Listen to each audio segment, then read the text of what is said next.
Pessoal, Homens de Prata tem uma coisa muito legal. Também a gente fala de saúde, de bem-estar, de lifestyle.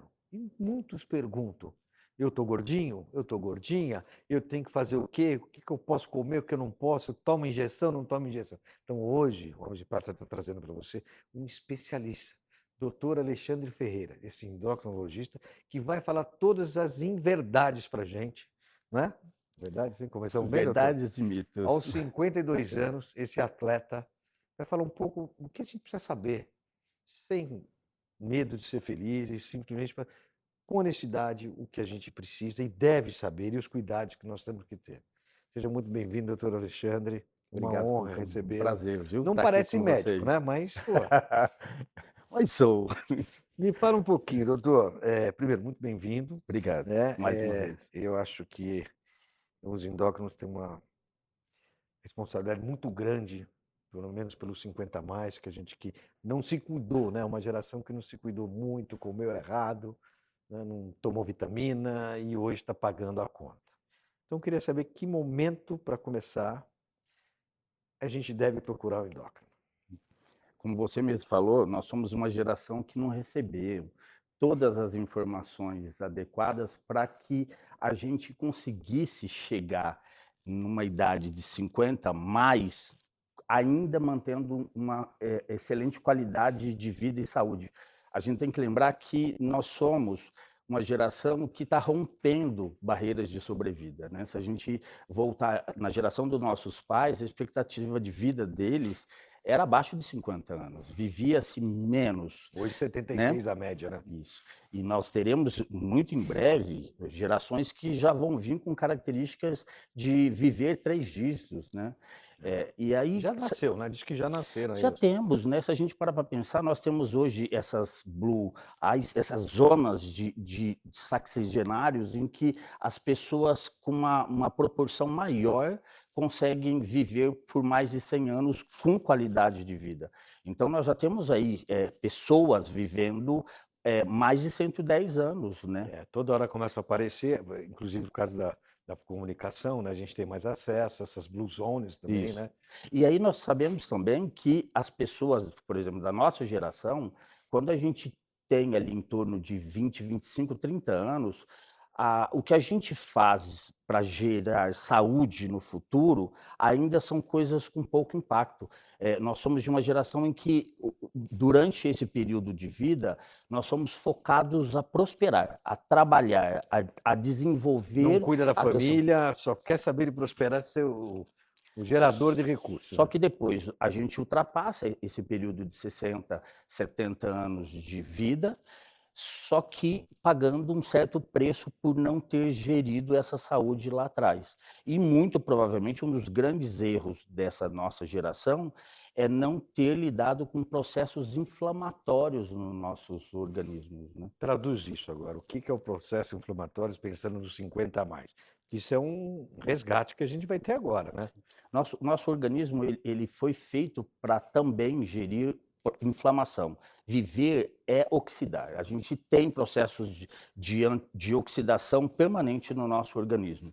E quando mais o teor de inflamação que o corpo tem, maior vai ser o processo dessa oxidação e menos processos antioxidativos o meu corpo tem. Na linguagem popular, o que quer dizer tudo Hoje, isso? do nosso organismo, a massa muscular ela é um dos principais órgãos para manter meu corpo com menor índice de inflamação. E o Tá. tecido de gordura, por si só, é um grande tecido produtor de inflamação. Então, pessoas que vivem com mais gordura e menos massa muscular vão ter muito mais chance de ter doenças inflamatórias.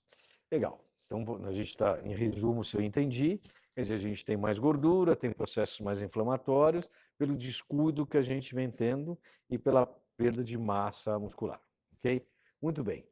Eu não me considero um obeso, que já fui um pouco mais, mas eu me cuido, não bebo, não fumo. Quais os cuidados, ou pelo menos o que a gente tem que ficar atento no dia a dia de uma pessoa de 50 a mais? Tanto homens como... que a gente vê gente desesperada para emagrecer, e tratamento disso, daquilo, injeção, e às vezes não é bem isso que precisa ser feito, né? Uhum. A obesidade é uma doença crônica e uma pandêmica. Isso nós estamos vivendo mundialmente um aumento da projeção de pessoas acima do peso e peso de gordura. E como eu falei, o tecido gorduroso, ainda que ele seja necessário e benéfico para o meu organismo, ele cria maior processos de produção de substâncias como as citocinas, que aumentam o processo inflamatório. Então, quando as pessoas se preocupam em se manter com menor taxa de gordura, percentual de gordura, elas estão sim caminhando e gerindo maior índice de saúde. Para as pessoas com mais de 50 anos hoje, elas precisam se preocupar em ter concentrações de gordura mais baixa, em produzir, projetar gordura em órgãos como o músculo, o fígado, em menor concentrações, e manter a densidade da massa muscular para que elas possam também combater esse processo de inflamação, mas, acima de tudo, gerir, nos anos seguintes, capacidade de mobilidade para que elas possam também ter autonomia. Tá, isso vem de uma rotina diária de dieta, de injeção de álcool? Como é que é isso no dia a dia para chegar na... Nesse estado, assim. É. Envelhecer é perder massa muscular, envelhecer é aumentar tecido de gordura. Então, ninguém vai passar por décadas sem que tenha pelo menos uma certa diminuição do processo de músculo e um aumento de tecido de gordura. Natural. Naturalmente, nós somos feitos, nosso organismo, ele cria situações fisiológicas para aumentar a projeção de gordura no nosso corpo, principalmente gordura nas áreas viscerais, dentro da região do abdômen, e áreas de gordura localizada. Se eu fizer essa produção, essa projeção de massa de gordura de forma mais lenta, e se eu degradar menos massa muscular, porque hoje um homem com mais de 45 anos, ele tem uma projeção de perder algo em torno de 1 a 2% de massa muscular ao ano. Ao ano? E quando a gente fala em homem, nós durante o período puberal, nós criamos um volume de massa muscular muito mais alto do que as mulheres. As meninas já saem com densidade muscular muito baixa. E a mulher, depois da menopausa, ela pode perder algo em torno de 2 a 3% de massa muscular ao ano. Se não e elas fizer vão nada. ter, se não fizer nada, e principalmente se mantiver alimentos favoráveis à inflamação, ou seja, alimentos industrializados, maior teor de alimentos gordurosos e farináceos. Então, essa mulher teria uma capacidade de degradar mais massa muscular ainda, principalmente quando ela não faz reposição hormonal. Então, as mulheres acabam tendo comprometimento pior na evolução da perda dessa massa muscular. E me fala uma coisa, então vamos lá. Então, pensando em grandes centros como os nossos, né, que o rural acaba se exercitando, andando mais, né? Pegar as Blue Zones, como já comentamos, são regiões mais montanhosas, com menos acesso à civilização, Uhum. tá? Qual é assim, a idade que, poxa, fico atento aos 40, aos 30, quando que a gente deve começar, principalmente as pessoas que vivem aqui nos grandes centros, como nós em São Paulo? Porque é difícil. Para nós homens, existe uma mudança de velocidade de consumo de energia, que a gente chama de metabolismo, depois dos 40, 45 anos. Para a gente demora um pouquinho mais. As mulheres já têm essa quebra metabólica em torno dos 30 anos, principalmente depois do período gestacional. Então, uma mulher em torno de 30, 35 anos, ela já vai ter uma dificuldade de manter o tecido de gordura mais baixo. A cada diminuição da velocidade metabólica, a capacidade do meu corpo consumir energia para viver, eu vou gerando mais possibilidade de estocar energias que eu ingiro em excesso do que consumir essa velocidade de energia. Então, as mulheres, depois dos 30 anos, elas já precisam começar a cuidar do quanto se mantém de aumento de gordura ao ano. Como fazer isso? Através de Tem alguma medição? Tem alguma... Na prática, assim, hoje é muito comum que mesmo os ginecologistas, endocrinologistas, nutrólogos, especialidades que antes não cuidavam diretamente da questão física e biotipo, já incorporam isso no dia a dia. Então, uma mulher que tem um ginecologista que ela frequenta anualmente, ele vai ter históricos dessa mulher em relação a peso, a bioimpedanciometria, que é uma forma da gente avaliar do total do peso da pessoa, quanto que é massa muscular, quanto que é tecido de gordura, quanto de água essa pessoa se mantém, porque a água é relativa à quantidade de peso que eu vou ter. Então, se eu estou aumentando esse volume de peso, eu vou ter aumento do volume de água, eu vou ter aumento também da projeção do tecido de gordura. Então, a forma correta de fazer isso é sempre tendo rotina de consulta, seja com qual especialidade a pessoa se identifica. Né? Ser regrado é difícil. Eu tenho o hábito de andar em média, sempre que posso, a média é 8 km por dia. E tenho uma alimentação. Então, eu acho que eu sou fora da curva dos padrões da maior parte dos homens que estão acima de 50 anos.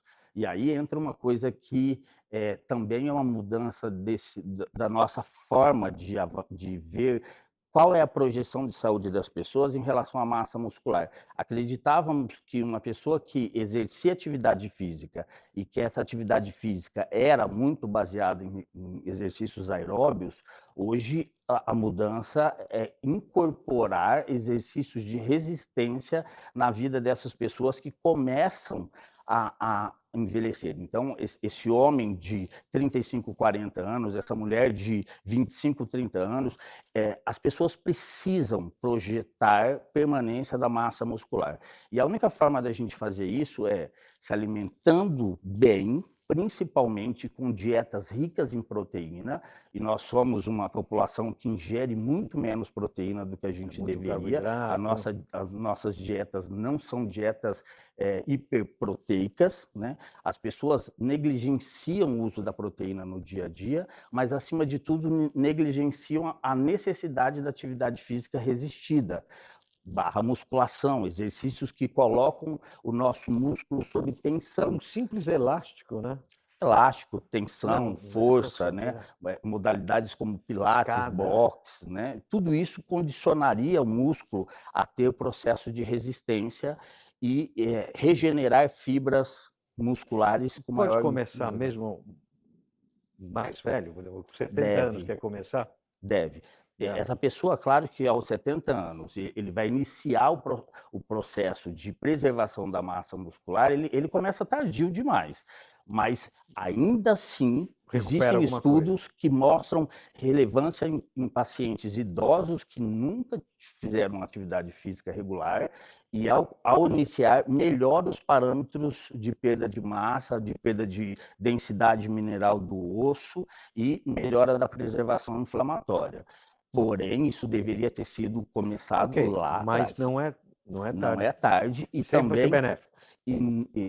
O paradigma de que colocar idosos sobre atividades com peso de resistência, que isso aumentaria risco de fratura, de queda, isso também não existe, né? Só melhora os parâmetros. E agora, uma coisa que está muito em alta, todo mundo comenta, as injeções de emagrecimento. Qual que é o mito, o que é em verdade? A gente tem que lembrar que a gente vive num momento em que existe uma popularização grande do uso desses medicamentos. A gente chama de incretinomiméticos, ou seja, substâncias que mimetizam os hormônios do nosso intestino, que são os hormônios incretinos. Esses análogos de GLP-1 é um hormônio que eu produzo no meu intestino delgado a partir de alimentos. Nós todos produzimos picos desses hormônios. Só que eles são degradados de forma muito rápida, quando já são produzidos, exercem uma função e são degradados. A indústria, então, consegue preservar, trazer substâncias sintéticas análogos que mantêm esse GLP-1 sintético por muito mais tempo em funcionamento. E isso exerce maior nível de saciedade, diminuição do pico de fome hedônica, fome mais direcionada para alimentos mais palatáveis e, acima de tudo, altera a forma do meu corpo em queimar tecido de gordura. Então, hoje nós temos benefícios muito amplos desses medicamentos, uma vez que até a chegada desses tipos de remédios, o que a gente tinha no mercado eram medicamentos com muitos eventos cardiovasculares, era difícil manter medicamento nesses pacientes obesos por mais tempo, né?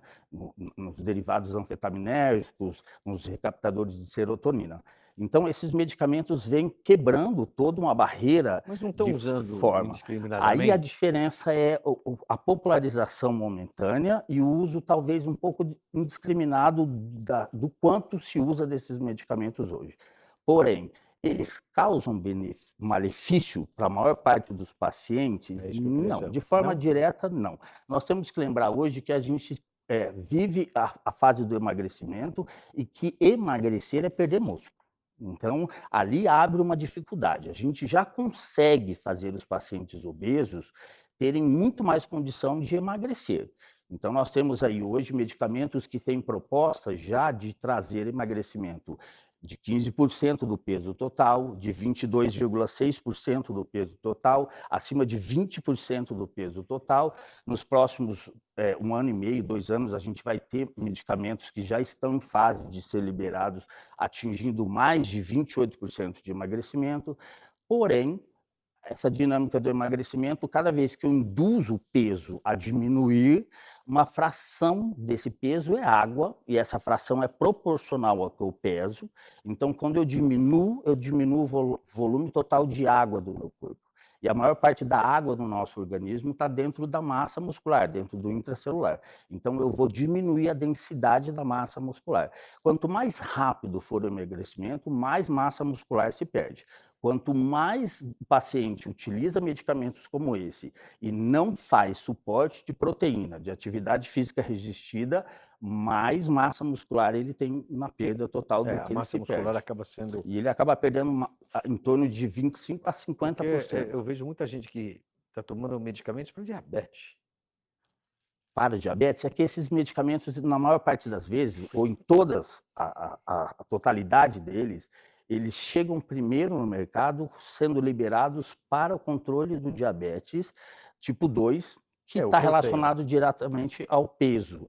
Então, se a gente olhar todos esses medicamentos, lá o Victoza começa para diabetes, aí ele vira o Saxenda, que é para peso, o Ozempic para diabetes, o Wegovy, sempre a mesma coisa, para peso, né? O Mounjaro para diabetes nos Estados Unidos, e já tem o Zepbound, que é o irmão, para controle do peso. Tá, e a pergunta inicial que a gente fez é assim, indiscriminadamente tem gente tomando, não tem?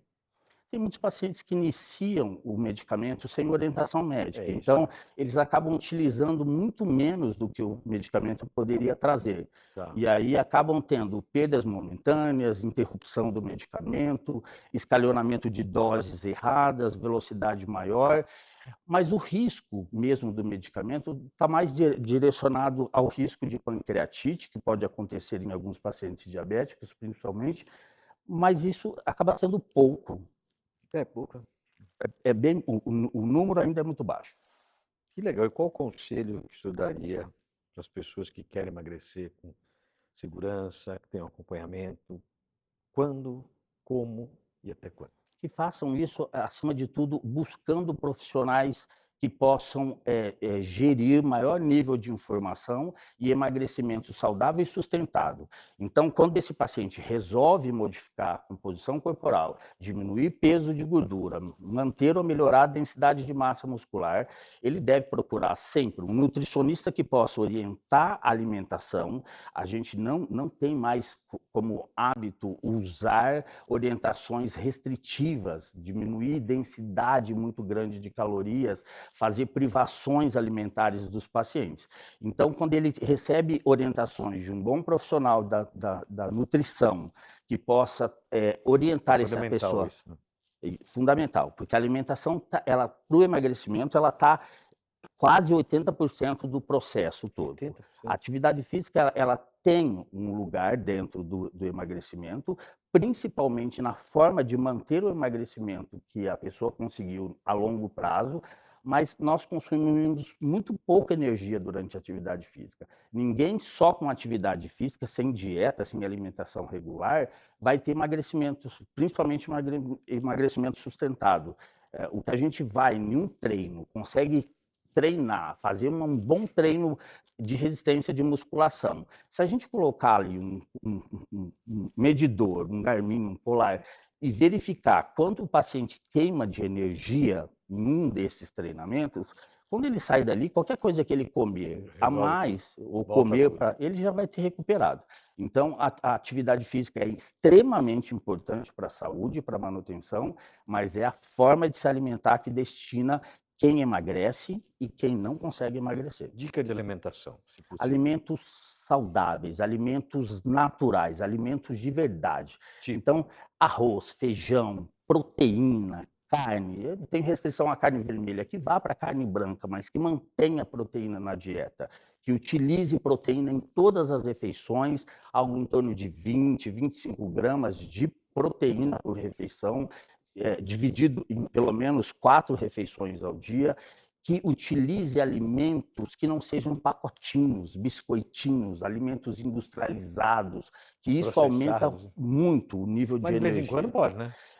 Quando se come bem, não existe restrição. Então, o gostoso é entender que eu posso tudo, nada está proibido, Mas desde mas que eu obedeça. preciso saber quando eu posso, qual é o devido limite que eu tenho.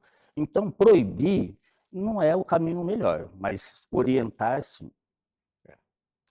Gente, que aula, hein? Sensacional. Manda um recadinho para nós, homens e mulheres de prata agora.